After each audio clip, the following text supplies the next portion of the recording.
having me, and good evening to your audience. Alfred, Article 31 of the 1992 Constitution allows the president to declare any part of Ghana as an area, a state of emergency. This is a political speech act and doesn't have to justify to anyone except to report back to Parliament. Alfred, just let me indulge you for 1 second. Article 31, clause 1 says, the president may, acting in accordance with the advice of the Council of State, by proclamation published in the Gazette, declare that a state of emergency exists in Ghana or in any part of Ghana for the purpose of the provisions of this constitution. The modern crime fighting approach and strategy is that entire settlements, small settlements can be declared crime sites, cordon off, and conduct searches. After the moment a state of emergency is declared in an area, the people in that particular enclave, their privacy rights, their autonomy rights, and all of those constitutional protections fall. I'm very much familiar with this because Act 851, the Public Health Act of 2012, I drafted the portions that President Akufo-Addo relied upon to declare limited state of emergency, Greater Accra, Greater Kumasi. And so if you understand disaster management really well, this should have happened long ago because of the spread of the aircraft equipment all over the place. And because the citizens, whether in bad faith or good faith, have also gone to the site, the crash site, and taken items and even expanded the spread of the equipment and the parts of the aircraft that ricochet all over the place by taking those parts to their homes. And so that immediate community should have by now been declared a state of emergency under Speech Act given to by the president by the Constitution to the president. Alfred, that is why on the 26th on your program, I said there should be a manual, SOP, for everything that we are doing, which we don't have as a nation, because a lot of people don't think about the intricacies of disaster risk management and criminology.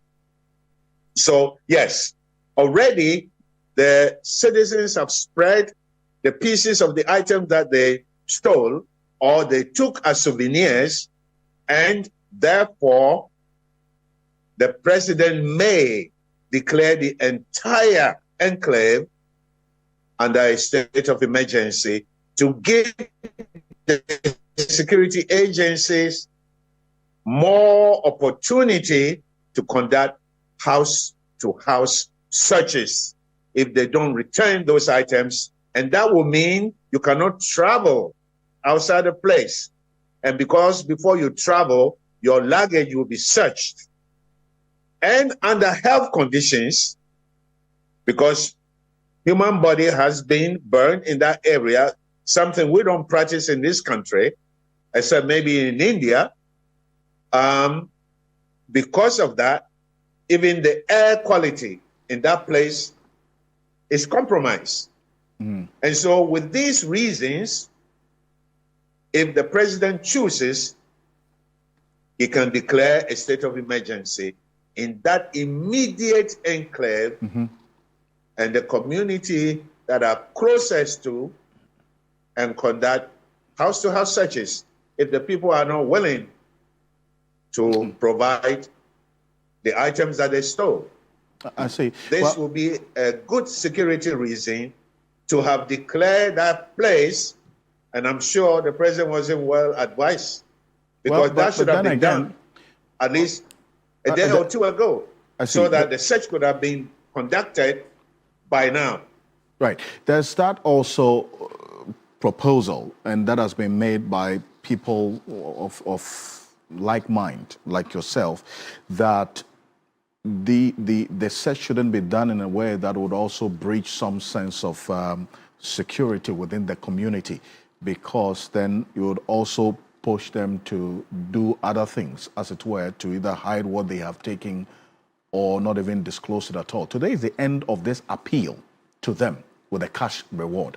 Now we got to know within this period that the cash reward was giving, a wristwatch was returned, aside from the other debris that we have seen, or my colleague Ibrahim Abubakar captured on video, which we have. What does that tell you? But there were 8 people, and each one of them had a phone, probably a laptop, iPad, and watch. And there may have been also money in each one of them in their pockets, accessories that were there. Where are they? Did they all got burned? And I'm not a goldsmith, but do wedding rings get burned like that? How come we can't find them? How come we haven't found them? Or have they been found? You know, these are some of the questions that one needs to ask. And so for me, if I were an advisor to the president, I would have advised that declaration of state of emergency for that enclave long time ago. We don't have manuals for all of this. The SOPs are old as our independence. The security agencies are not helping us, all of them. And I'm not going to limit it to one agency.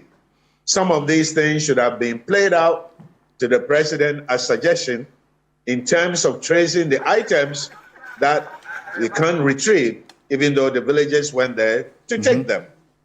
So I totally would support that effort. I see.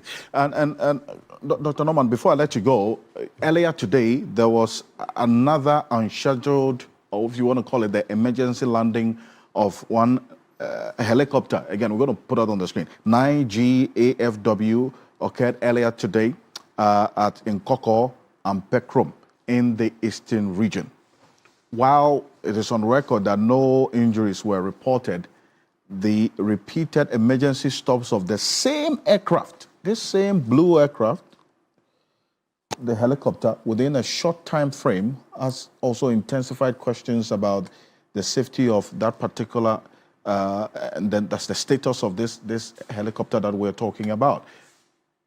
For you, based on what we have seen happen on last week Wednesday, and then this one, there's been calls for a more holistic and expanded review of helicopters of institutions that rely on it for air travels. Is it one that you also support?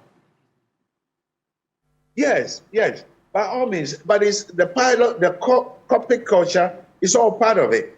Because if you're going to review the equipment, let's say you buy a new equipment and you don't change the culture within the pilot, within the cockpit, these kinds of mistakes, even with brand new airplanes, sometimes crash because of this culture. And every aviation expert will tell you it is a very important aspect of aircraft crashes. So yes, it is good to review and even replace some of the equipment, but you also have to look at the human factor, because there cannot be just an it is always by commission, omission, human error. That is not an accident. That's negligence. Every accident, whether it's auto accident, kitchen accident, food poisoning, that's negligence. Air crash is negligence. No accident happens out of the blue sky. Everything is done by commission or omission and all. So even a new airplane, if we don't change the culture of maintenance, the culture of piloting, the culture of everything, we will end up with some of these incidents quite often. Dr. Ishmael, I want to appreciate you for this. Thank you. Thank you so much for joining us as security analyst, also a lecturer at the Ghana Armed Forces Command and Staff College. Thank you so much.